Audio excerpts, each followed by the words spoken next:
Bienvenidos al audioblog de Charlotte Mason Online en idioma castellano. Nuestro deseo es compartir con ustedes la vida y obra de la educadora Charlotte Mason y ofrecer una interpretación auténtica de su filosofía. Gracias por escucharnos y esperamos que puedas disfrutar este audioblog.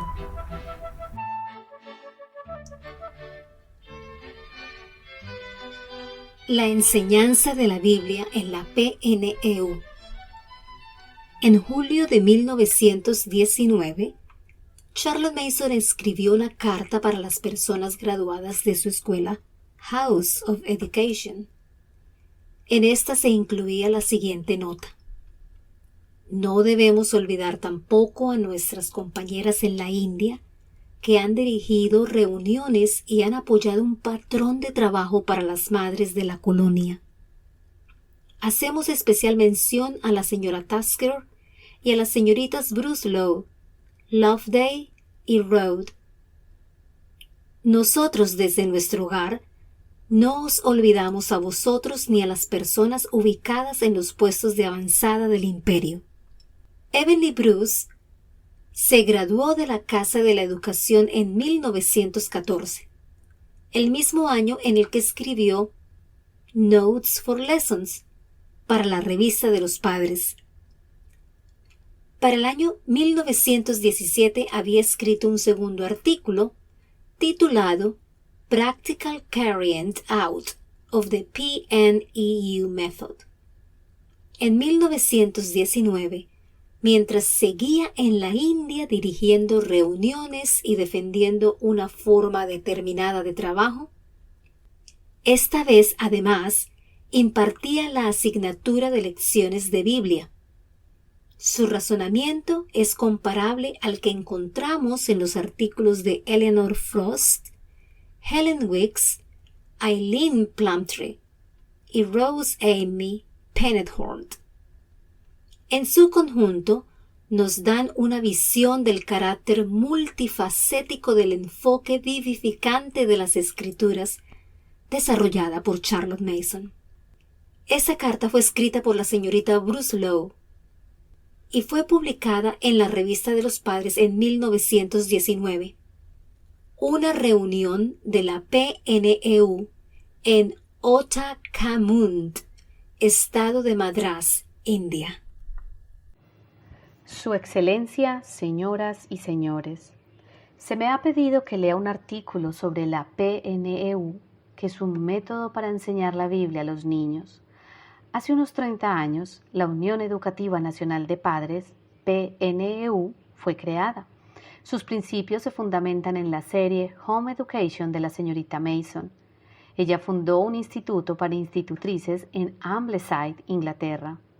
Estas tienen que realizar un curso de 2 años y al final de su entrenamiento son enviadas a casas privadas o escuelas donde se enseña siguiendo las bases de la PNEU.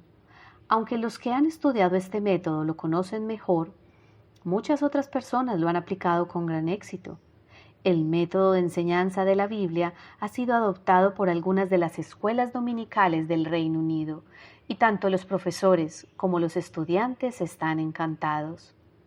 Debido al privilegio que he tenido al poder formarme en la escuela de Ambleside, y no por tener otro conocimiento superior o experiencia anterior en la enseñanza bíblica, me dispongo a leeros este artículo en el día de hoy. El término profesor empleado en todo momento en el sentido amplio de la palabra. Creo que es innecesario detenerme en exceso en la importancia de la enseñanza de la Biblia, pero sé que hay muchos de nosotros que nos dedicamos a enseñar esta materia y que nos sentimos derrotados en nuestro intento de hacer de la Biblia un libro vivo para los niños. Estos pueden estar interesados en las historias, pero o sus enseñanzas no son interiorizadas o hacen demasiadas preguntas incómodas a las que no podemos dar respuestas satisfactorias, haciendo que la lección no haya servido para nada. Se pueden llegar a crear incluso dudas en la mente del niño. Entonces, ¿cómo debemos superar estas dificultades? Nuestro objetivo a la hora de enseñar la Biblia es dar un conocimiento de Dios a los niños. Debemos mostrarles, por lo tanto, cómo Dios se manifestó a su pueblo gradualmente, dando la victoria a los que creyeron en Él y trataron de hacer su voluntad, y castigando a los impíos. Explique que de la misma manera que hay muchas cosas en nuestra vida que no entendemos, en la Biblia hay partes que pueden desconcertarnos mucho. Sin embargo, esto no nos debe preocupar, porque en todo lo que nos rodea encontramos el amor y la guía de Dios, y a su debido tiempo todo nos será revelado. Mientras tanto, se nos dice que estudiemos las Escrituras con diligencia. Diga a los niños que muchos hombres y mujeres inteligentes han sido capaces de dar explicación a ciertos elementos que no comprendían previamente, por lo que nos tenemos que ayudar de otros libros además de la Biblia. Los niños tienen derecho a ver las cosas desde el punto de vista de la investigación moderna, pero no nos podemos permitir, por ejemplo, sembrar dudas en sus mentes sobre la autenticidad de la Biblia. Debemos hacer que los niños tengan tal dominio de la verdad esencial que más tarde sean capaces de diferenciar entre esta y la verdad accidental. Lo esencial es la enseñanza de Dios a través de la Biblia a los hombres de todos los tiempos. Y lo accidental, como su propio nombre indica, son los meros accidentes de tiempo y lugar. Los milagros, entonces, no presentan ninguna dificultad. Los niños saben que Dios nos trata de manera diferente según nuestras necesidades, que Él sostiene nuestras vidas en sus manos y toma las mejores decisiones para nosotros. Además, puede realizar cualquier milagro necesario para llevar a cabo su plan. Si algo de lo que encontramos en la Biblia nos parece imposible, ¿qué pensarían las personas de la época del Antiguo Testamento si les dijésemos que un mensaje puede ser enviado de un extremo a otro del mundo a una distancia de unos 13.000 kilómetros en 4 minutos? ¿No pensarían que esto es un milagro? Sin embargo, sabemos que, mediante nuestros inventos modernos, se pueden hacer incluso cosas más increíbles. Entonces, en esta época avanzada en la que conocemos todas las leyes de la naturaleza y podemos dar explicación a todo lo que ocurre a nuestro alrededor, ¿podemos decir que los milagros no existen y que no podemos creer en Dios? Yo opino que no. Como tampoco un niño que ame a Dios y sea capaz de dar razón de la fe que existe en Él, debe ser apartado de su fe o puesto en duda porque le digamos que el mundo no fue creado en 6 días, o que el sol y la luna se detuvieron por orden de Josué. Ahora pasemos a la lección. Ruego que sea de la propia Biblia y no de las historias simplificadas para niños. Las narraciones bíblicas están contadas de manera simple y bella, mucho más que cualquier escritor moderno pudiera hacerlo, y un niño exige lo mejor.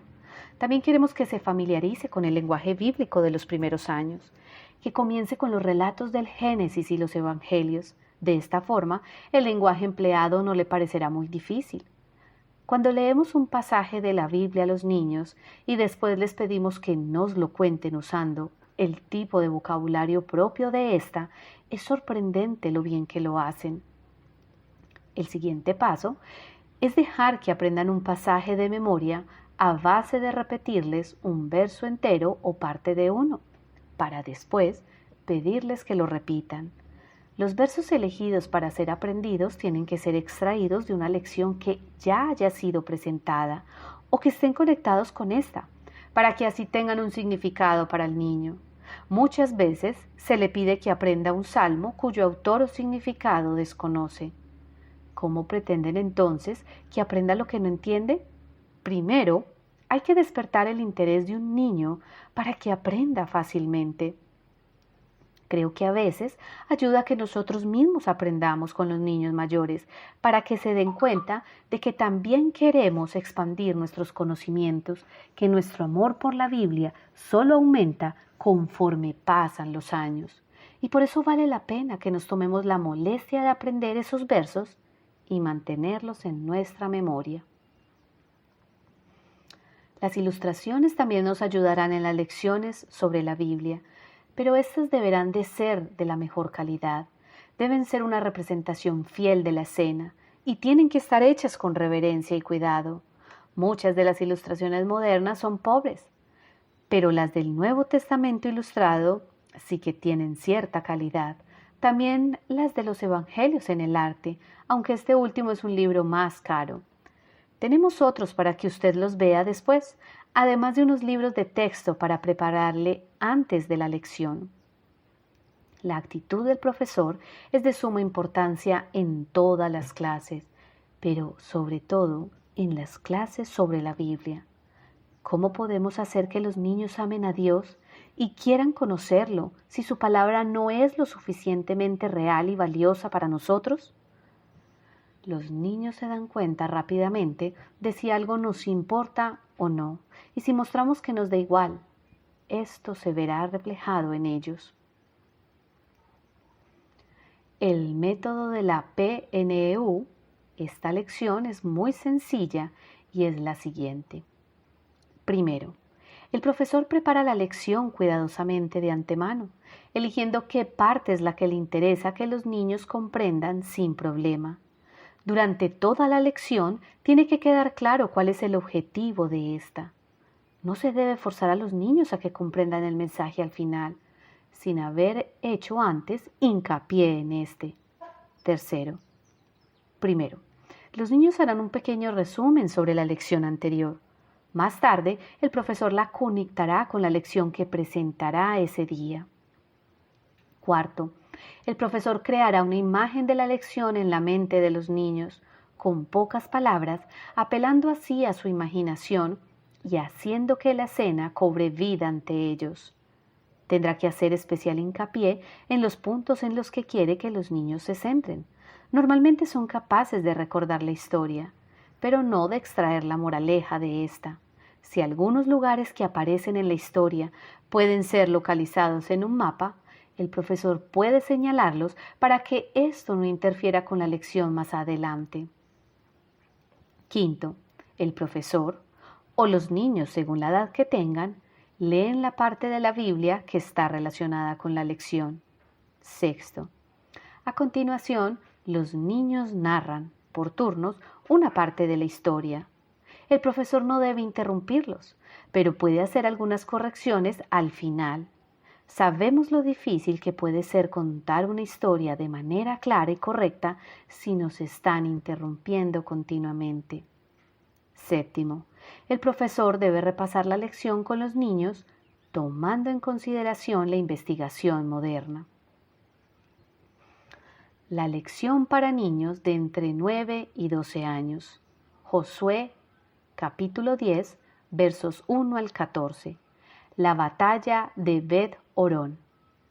El objetivo aquí es mostrar que si pedimos a Dios que nos guíe, nos ayudará, incluso si nos enfrentamos a las dificultades más abrumadoras. Primer paso. Los niños hacen un pequeño resumen de la lección anterior sobre el tratado de Josué con los Gabaonitas, con la ayuda del profesor, si es necesario, para llegar a la conclusión de que Josué estaba determinado a mantener su promesa, aunque éstos le engañaron, y como los Gabaonitas fueron castigados por esto. Segundo paso. Diga que, en la lección de hoy, vamos a ver cómo Josué mantiene su promesa, a pesar de tener que enfrentarse a unas dificultades angustiosas. Recuerde a los niños que Josué fue engañado porque no había pedido ayuda a Dios. Aquí se nos dice que Josué oró a Dios y que Él le respondió. Sabemos que Dios nos habla a todos a través de la voz de su Espíritu, pero solo podemos escucharlo si prestamos atención. Tercer paso. Explique que los Gabaonitas pidieron ayuda a toda prisa para luchar contra los 5 reyes amorreos que estaban acampados ante Gabaón. Permita que los niños encuentren en el mapa el campamento de Gilgal, donde los amorreos estaban, y que tracen el camino que tendrían que recorrer, señalando dónde se libró la batalla. Compare la distancia y el tipo de país con la parte que los niños conocen. Explique las dificultades a las que José se tuvo que enfrentar, es decir, los ejércitos numerosos de los amorreos que acampaban en los pasos que conocían tan bien. Ya se acercaba la noche y los israelitas debían tomar a los amorreos por sorpresa, o la batalla estaba perdida. ¿Podrían alcanzar algún enemigo antes del amanecer?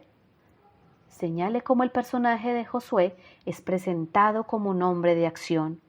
No lo dudó y se puso en marcha de inmediato. Cuarto paso. Permita que los niños lean la historia en la Biblia, haciendo que presten especial atención a todas las formas en las que Dios ayudó a los israelitas. Quinto paso.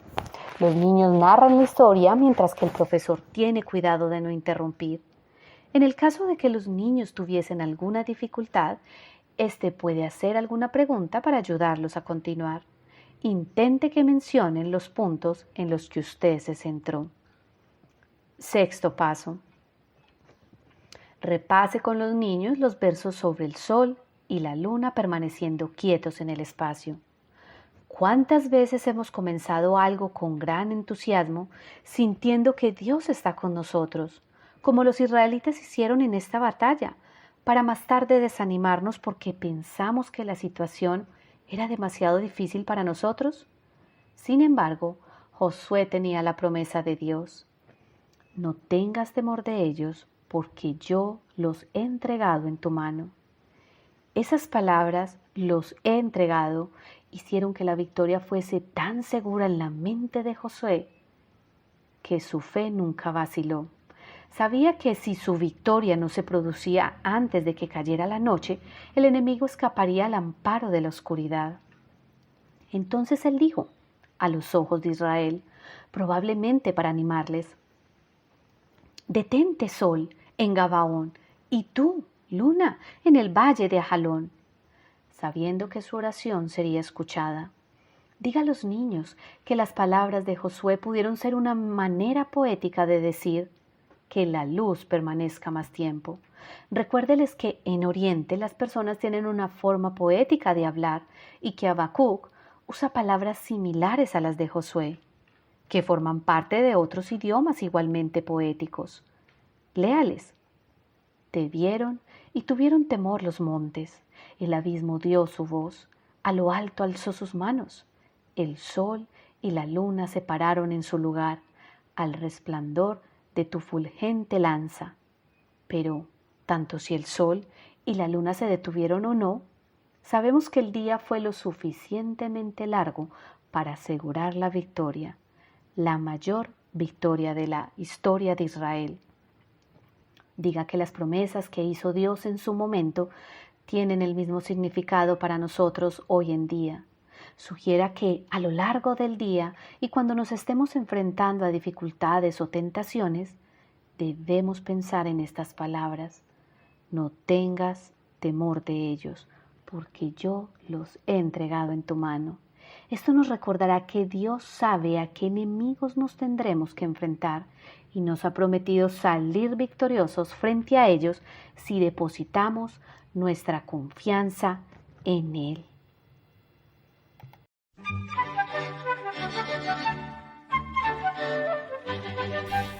Si disfrutó escuchar este artículo, le animamos a que deje sus comentarios al respecto en nuestro sitio web o en el podcast de Charlotte Mason Online. Este audioblog es hecho gracias a la colaboración de voluntarios alrededor del mundo.